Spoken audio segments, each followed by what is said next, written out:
नमस्कार, मी विनीत सर स्वागत करतो आपल्या सर्वांच्या ऑनलाईन प्लॅटफॉर्म विनीत ट्युटोरियलवर. तर विद्यार्थी मित्रांनो, आजच्या व्हिडिओमध्ये आपण बघणार आहोत डिप्लोमा मेकॅनिकल ब्रांचचा 6 सेमिस्टरचा सुंदर असा विषय ज्याचं नाव आहे industrial engineering and quality control, ज्याला आपण प्रेमाने म्हणतात IEQ, ज्याचा सब्जेक्ट कोड आहे बेटा 316362. मग सर आता या सब्जेक्ट मध्ये नेमकं आम्हाला शिकायचं काय आहे, याच्यामध्ये चॅप्टर कोणकोणते आहे, हे न्यूमरिकल आहे का थेरॉटिकल आहे, त्याच्यानंतर याच्यामध्ये काही डायग्राम्स वगैरे आहे का, काही चार्ट्स वगैरे आहे का, नेमकं या विषयाचं इम्पॉर्टन्स काय आहे आमच्या भविष्याच्या दृष्टिकोनातून, त्या सर्व गोष्टी आजच्या व्हिडिओमध्ये आपण डिस्कस करू. आणि बघा बेटा, तुम्हाला असं वाटत असेल की नाही सर आम्ही इंट्रोडक्शननी डायरेक्ट स्टडी चालू करतो, तर असं करू नका. पहिले त्या विषयाची ओळख बघून घ्या, त्या विषयाचं काही महत्व आहे का, त्या विषयामध्ये काय काय कंटेंट आहे हे बघून घ्या बेटा.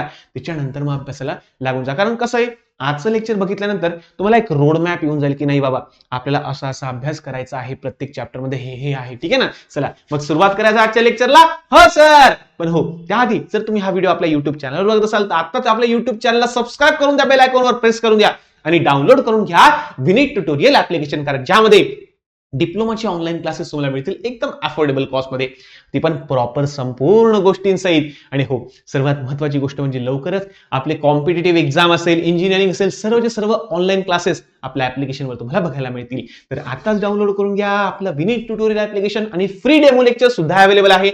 आमचे फ्री डेमो लेक्चर एकदा बघा. जर तुम्हाला आवडले, पसंत पडले, तुम्हाला थोडं थोडं समजतंय, थोडं नॉलेज तुम्हाला मिळतंय, तर नक्की तुम्ही कोर्स वगैरे परचेस करून अभ्यासाला लागू शकता. थोडासा डिस्काउंट वगैरे पाहिजे असेल ना, तर हेल्पलाईन नंबरला कॉन्टॅक्ट करून तुम्ही कोर्स परचेस करू शकता बेटा. ठीक आहे ना. चला मग सुरुवात करायचं आजचं लेक्चर. हो सर, ठीक आहे. चल तर बघा बेटा, तर आपल्याला 5 चॅप्टर तुम्हाला दिलेले आहे. हे तुम्हाला सर्वांना माहिती असेलच की 5 चॅप्टर असतात. ठीक आहे ना. वेटेज बघून घ्या, 14 14 14 18 10. ठीक आहे ना. चला तर हे स्टॅटिस्टिकल क्वालिटी कंट्रोल हे भरपूर मोठं चॅप्टर आहे बेटा, खूप मोठं चॅप्टर आहे. याच्यात न्यूमरिकल्स आहे, चार्ट आहे, सर्व आहे. तर आपण वन बाय वन प्रत्येक चॅप्टर मध्ये काय काय दिलेलं आहे हे आपण बघून घेऊ. पण बघा बाळांनो, त्या अगोदर सुरुवात करण्याअगोदर मी तुम्हाला सांगतो, हा जो सब्जेक्ट आहे बेटा IEQ, हा तुम्हाला जर समजा प्रायव्हेट इंडस्ट्रीमध्ये तुम्हाला काम करायचं असेल, स्वतःचा बिझनेस करायचा असेल, तर हा सब्जेक्ट खूप महत्वाचा बेटा. कारण बघा, या सब्जेक्टमध्ये तुम्ही काय शिकणार आहे की कंपनी टाकायची कशी, कंपनीमध्ये कामं कशी चालतात, वर्करकडून कसे काम करून घ्यायचे, क्वालिटी कशी चेक केली जाते, सर्व म्हणजे पूर्ण व्यवस्थापन जे असतं ना कंपनीचं, पूर्ण मॅनेजमेंट तुम्हाला या सब्जेक्टमध्ये शिकायचं बेटा. इतका जबरदस्त आणि नॉलेजेबल सब्जेक्ट आहे ना. तुम्ही कोणताही इंटरव्ह्यू द्या बेटा, कोणताही इंटरव्ह्यू द्या, त्या इंटरव्ह्यू मध्ये IEQ चे भरपूर सारे प्रश्न तुम्हाला विचारले जातात. कारण हा मॅनेजमेंटचा विषय बेटा. एखादी कंपनी कशी चालवतात, कशी चालवली गेली पाहिजे, या संपूर्ण आधारित हा सब्जेक्ट आहे. खरं सांगतो, जर तुम्हाला काहीतरी स्टार्टअप करायचं असेल, काहीतरी बिझनेस वगैरे ओपन करायचं असेल, स्वतःची कंपनी टाकायची असेल ना, तर हा सब्जेक्ट एकदम पॉवरफुल आहे. म्हणजे शॉर्ट MBA डायरेक्टली, म्हणजे MBA असतो ना आपला MBA, तर MBAचं शॉर्ट व्हर्जन आपला IEQ डायरेक्टली. तर हा सब्जेक्ट प्रॉपर व्यवस्थित समजून घ्या बेटा, खूप महत्वाचा आहे. माझं मॅक्सिमम जेवढं पण माझं नॉलेज आहे, सर्व कोर नॉलेज, प्रॅक्टिकल नॉलेज तुमच्यासोबत मी शेअर करायचा प्रयत्न करेल.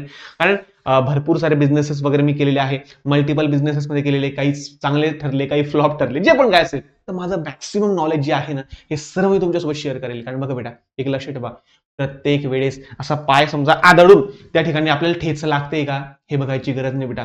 प्रत्येक वेळेस ठेच खायची गरज नाहीये.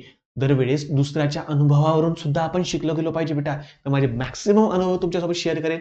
मजेदार विषय आहे. तर सुरुवात करूया पहिल्या चॅप्टरचं इंट्रोडक्शनला. तर पहिल्या चॅप्टरचं नाव आहे बेटा प्लांट अँड प्रोसेस इंजिनिअरिंग. तुमचा 14 मार्क्सचा चॅप्टर आहे. आता बघा बाळांनो, आणि या सेमिस्टरला पहिल्यापासून एक सवय तुम्ही लावून घ्या की मी संपूर्ण सिलेबस वाचेल, संपूर्ण सिलेबस कव्हर करेल, संपूर्ण सिलेबस समजून घेईल बेटा. IMPच्या नादी लागू नका. कारण IMP मला सांगा बेटा, डिप्लोमा तुम्ही IMPच्या भरोश्यावर काढून तर घेशाल, पण भविष्यात काय करशाल बाळांनो? डिप्लोमा तुम्ही फक्त पास होण्यासाठी करताय का? नाही बेटा, आपण डिप्लोमा नॉलेज गेन करण्यासाठी करतोय. चांगला काहीतरी इंजिनियर व्हायचं, नाही तर बस वा डोंबल्याचा इंजिनियर, जॉब नाही, काही नाही. आणि इंजिनियरची व्याख्याच ती होऊन गेलेली आहे. काय इंजिनिअरिंगची व्याख्या ही बेटा, करायचं काही भलतं आणि जॉब करायचा काहीतरी वेगळ्या क्षेत्रात. असं नको व्हायला पाहिजे ना आपलं. ठीक आहे ना. चला असो. तर बघा बेटा, प्लांट अँड प्रोसेस इंजिनिअरिंग म्हणजे काय? त्यात तुम्हाला एखादं प्लांट ओपन करायचं आहे, एखादी कंपनी टाकायची. मग कंपनी कुठेही टाकली तर चालेल का? मग त्यासाठी साईट सिलेक्शन कसं असलं पाहिजे, त्याचं लोकेशन कसं असलं पाहिजे. मला सांगा, एखादी कंपनी जर समजा मला चालू करायची, बरोबर आहे, मी जर एकदम खेडापाड्यात, एकदम कोपऱ्या कापऱ्यात टाकून दिली, ज्या ठिकाणी एकदमच कोपऱ्यात, एकदम पहाडावर टाकून दिले, तर मला सांगा, मला ट्रान्सपोर्टेशनला प्रॉब्लेम येईल. मला रॉ मटेरियल आणायला, फायनल प्रोडक्ट परत ट्रान्सपोर्ट करायला मला प्रॉब्लेम आहे, म्हणजे ट्रान्सपोर्टेशनला प्रॉब्लेम येईल. त्याच्यानंतर वर्कर लोक आहे ते माझ्या कंपनीत व्यवस्थित लवकर येऊ शकणार आणि पोहोचू शकणार, आणि पाणी माझ्यासाठी अवेलेबल आहे का, इलेक्ट्रिसिटी त्या ठिकाणी अवेलेबल आहे का, म्हणजे मला या सर्व गोष्टींचा विचार करून त्या ठिकाणी प्रॉपर ती जागा व्यवस्थित आहे का, आजूबाजूच्यांना काही प्रॉब्लेम तर नाही होणार, सर्व गोष्टी व्यवस्थित आहे की नाही, या सर्व गोष्टींचा पुरेपूर विचार करूनच मला त्या ठिकाणी कंपनी टाकावं लागेल. बरोबर आहे का नाही? मग याचा संपूर्ण अभ्यास आपल्याला या चॅप्टरमध्ये करायचा आहे की प्लांट सिलेक्ट करताना, प्लांटची साईट सिलेक्ट करताना आपण कोणकोणत्या गोष्टीचा विचार केला पाहिजे. त्यानंतर बेटा प्रोसेस इंजिनिअरिंग म्हणजे काय, तर आपण समजा जे आपण काही प्रोसेस करणार आहे, आता बघा मला सांगा इंजिनिअरिंग म्हणजे काय, प्रोडक्शन इंजिनिअरिंग म्हणजे काय, की एखादं रॉ मटेरियल घ्यायचं, त्याच्यावर वेगवेगळ्या प्रोसेस करायच्या आणि त्याचं रूपांतर फिनिश प्रोडक्ट मध्ये म्हणजे फायनल प्रोडक्ट मध्ये तयार करणं, अरे यालाच म्हणतात ना प्रोडक्शन इंजिनिअरिंग बेटा. बरोबर आहे? तर म्हणजे काय की रॉ मटेरियल घ्यायचं, त्याच्यावर वेगवेगळ्या प्रोसेस करायच्या आणि मग फायनल प्रोडक्ट आपल्या कस्टमर पर्यंत डिलिव्हर करायचं. मग हे करण्यासाठी वेगवेगळ्या प्रोसेस असतात, वेगवेगळ्या प्रकारचे प्लांट असतात. आता बघा काही प्लांट असे आहे की त्या ठिकाणी आपल्याला आपली गोष्ट घेऊन जावं लागते, हे घ्या भाऊ आणि मला असं असं करून द्या भाऊ, म्हणजे कस्टमर कंपनीत जातो, त्या ठिकाणी ऑर्डर देतो आणि मग काही दिवसानंतर त्याला त्याचं फायनल प्रोडक्ट मिळतं. बरोबर आहे? दुसरं असं पण एक प्लांट आहे की त्या ठिकाणी समजा मला माझ्या घराचं फॅब्रिकेशन करायचं, मग मी काय सांगेल, भाऊ तू सर्व मटेरियल घेऊन माझ्या साईटवर ये, म्हणजे माझ्या घरी ये आणि माझ्या घरी येऊन तू काम चालू कर, म्हणजे साईटवर येऊन तो काम चालू करेल. म्हणजे साईट काय झाली, माझं घर. म्हणजे कधी कधी कस्टमरला कंपनीत जावं लागतं, कधी कधी कंपनीला कस्टमरकडे यावं लागतं.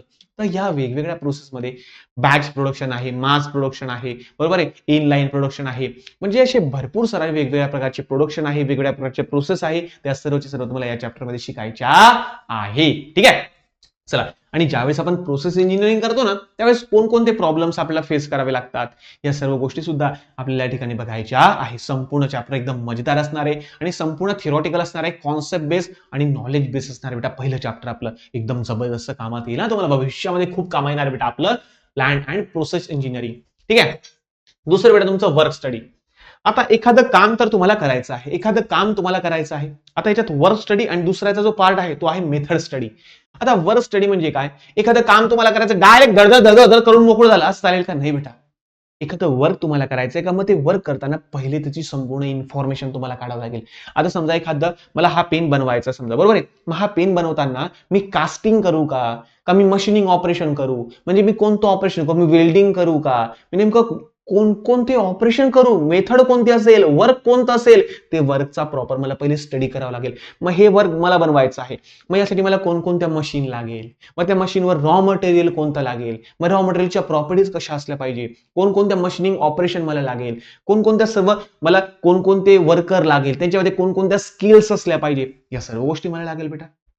समजतंय का मला काय म्हणायचंय, म्हणजे एखादं काम जर मला घ्यायचं आहे, एखादं समजा कस्टमर काय बोलला, मला असे 1000 पेन तयार करून पाहिजे, मग मी हे बघेल की बाबा हे पेन कोणत्या मटेरियलचा बनलेला आहे, हे कोणतं मटेरियल आहे, याचं डायमेन्शन काय आहे, याचा शेप काय आहे, मग या टाईपचं मशीनिंग आपल्याकडे होऊ शकतं का, या मशीन आपल्याकडे अवेलेबल आहे का, आपल्याकडे असे वर्कर अवेलेबल आहे का, आपल्या वर्कशॉपमध्ये त्या फॅसिलिटीज आहे का, या सर्व गोष्टींचा मला स्टडी करावा लागेल बेटा. बरोबर आहे.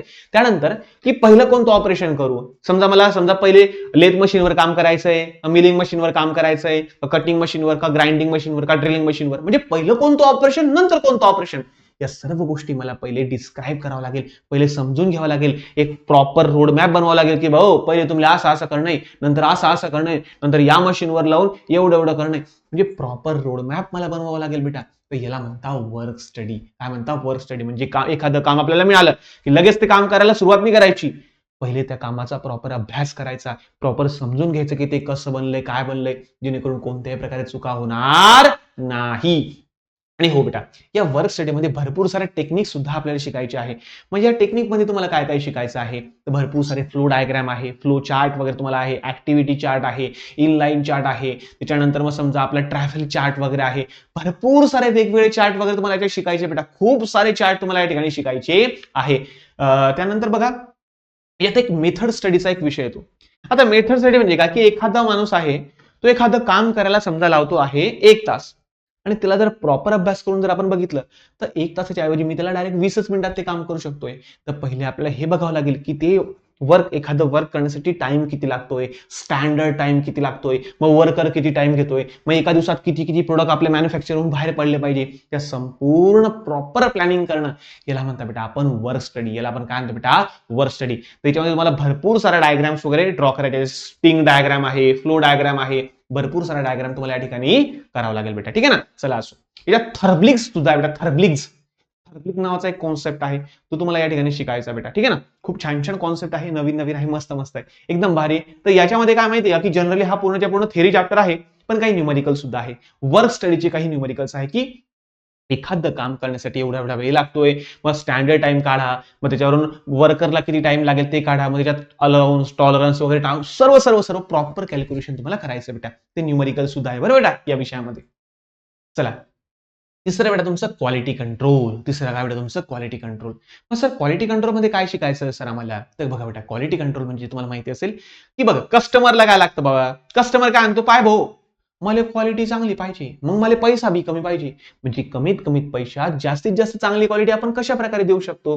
तर हे आपल्याला पहिले बघावं लागेल की आपल्या कंपनीमध्ये प्रत्येक गोष्टीची क्वालिटी आपल्याला चेक करावी लागेल. म्हणजे कशी, आता आपल्या कंपनीत रॉ मटेरियल आलं का, हो, मग त्या रॉ मटेरियलची क्वालिटी चांगली आहे की नाही हे पहिले आपल्याला बघावं लागेल. त्यानंतर प्रत्येक स्टेजेसला आता रॉ मटेरियल आलं, त्याची कटिंग कुटिंग झाली, मग कटिंग केल्यानंतर ते प्रॉपर एक्झॅक्ट डायमेन्शनला कटिंग झालंय का, मग त्याच्यावर जे पण काही आपल्याला ऑपरेशन करायची, फेसिंग करायचं असेल, टर्निंग करायचं असेल, नर्निंग करायचं असेल, ड्रिलिंग वगैरे सर्व जे पण काय करायचं असेल, तर हे प्रॉपर डायमेन्शनला सर्व काही होतंय की नाही हे आपल्याला चेक करावं लागेल.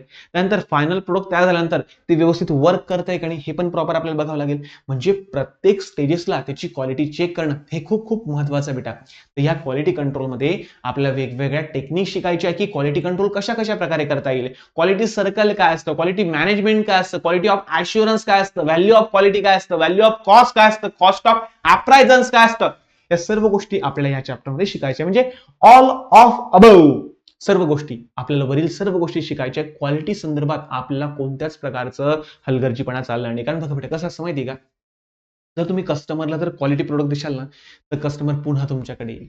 तर कस्टमरला खुश कसं ठेवायचं, कस्टमरला सॅटिस्फाय झालं पाहिजे, त्याचं मन समाधान झालं पाहिजे, हो यार मला गैर आवडलंय प्रोडक्ट, अरे वा रे वा रे वा रे वा रे वा, असं त्याच्या तोंडातून निघालं याचा अर्थ काय की तुमची क्वालिटी चांगली आहे असं.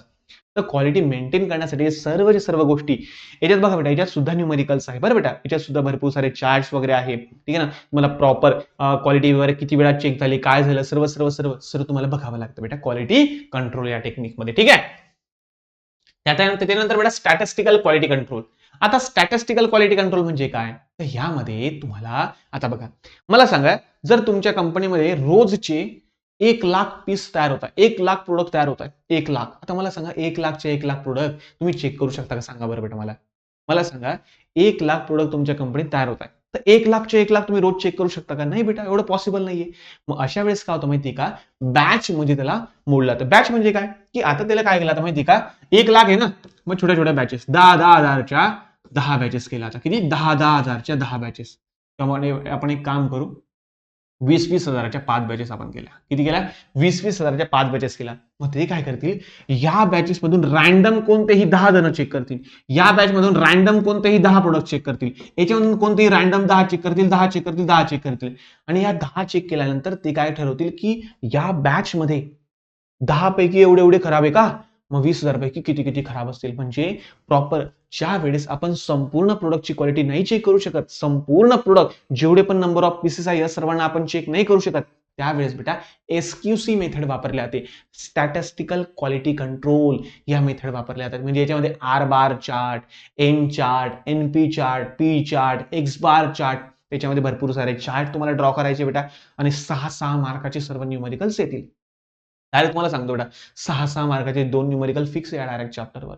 भरपूर जास्त IMP हा चॅप्टर आहे, खूप जास्त वेटेज बेटा, 18 मार्काचं वेटेज बेटा या चॅप्टरला, मजाक नाही हा. तर भरपूर सारे असे चार्ट वगैरे बघितलं असेल ना, हिस्टोग्राम झालं बरोबर आहे, भरपूर सारे म्हणजे चार्ट तुम्हाला करायचे. याच्यामध्ये फरक काय आहे, R बार चार्ट केव्हा वापरतात, X बार चार्ट केव्हा वापरतात, ज्यावेळेस प्रोडक्ट खूप जास्त फेल होत आहे, प्रोडक्ट खूप जास्त खराब निघताय, मग त्यावेळेस काय केलं पाहिजे. मग प्रोडक्ट मध्ये समजा काहीतरी बारीक समजा काहीतरी पुन्हा वर्किंग निघतं, डायरेक्टली रिवर्क निघताय, मग त्यावेळेस काय करायचं. या सर्व गोष्टी CPM काय असतं, पर्ट काय असतं, या सर्व गोष्टी आपल्याला या चॅप्टर मध्ये बघायच्या बेटा.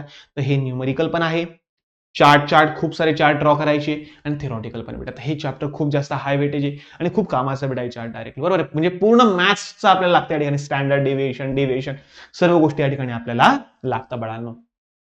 त्यानंतर पाचवा जो आपला आहे तो आहे computer aided process planning and quality control. तर बघा बेटा कसं व्हायचं माहिती आहे का, की पहिल्यांदा जुन्या काळामध्ये सर्वच्या सर्व गोष्टी आपल्या झाल्याच्या मॅन्युअली, म्हणजे माणूस काम करायचा ट्रॅडिशनल मेथडने, म्हणजे जुन्या पारंपरिक पद्धतीने आपण काम करायचो.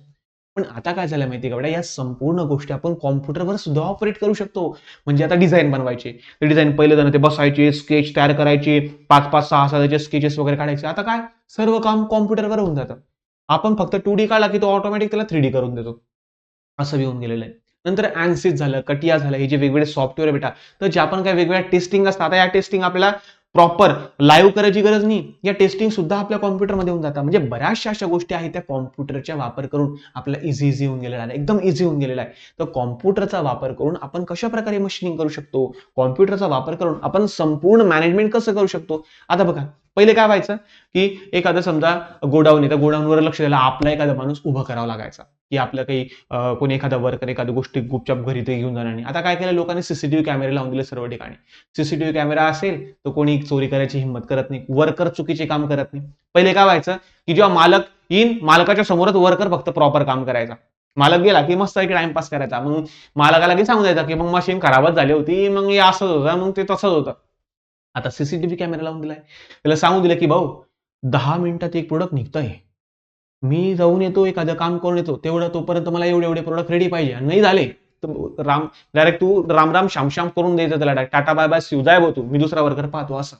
म्हणजे इन शॉर्ट होऊन काय केलेलं आहे, की कॉम्प्युटरच्या मदतीने आपण बऱ्याचशा गोष्टींवर कंट्रोल करू शकतो. तर कशा प्रकारे कंट्रोल करू शकतो, तर कॉम्प्युटरचा काही फायदा आहे का ट्रॅडिशनल जुन्या मेथडच चांगल्या होत्या, या सर्वांचं संपूर्ण सार आपल्याला या चॅप्टरमध्ये बघायचं. तर जवळपास हे जे चॅप्टर बेटा हे पूर्ण थेरॉटिकल आहे आणि छान आहे, सुंदर आहे, मस्त चॅप्टर आहे, ठीक आहे ना. चला असो, तर ह्या संपूर्ण जे विषय आहे हा industrial engineering and quality control. तर संपूर्ण इंडस्ट्री कशी चालते, कशी मॅनेज होते, त्या ठिकाणी वर्करला कशा प्रकारे काम दिलं जातं, कशा प्रकारे त्यांनी काम केलं पाहिजे, वर्क स्टडी कशी केली पाहिजे, मेथड स्टडी कशी केली पाहिजे, मेंटेनन्स कसा केला पाहिजे, या सर्व गोष्टी बेटा, सर्व सर्व सर्व गोष्टी, आणि क्वालिटी कशा प्रकारे मेंटेन राहील, या संपूर्ण गोष्टी आपल्याला या विषयामध्ये शिकायच्या आहे. तर छान बेटा, एकदम सुंदर विषय, मी खरंच सांगतो बेटा.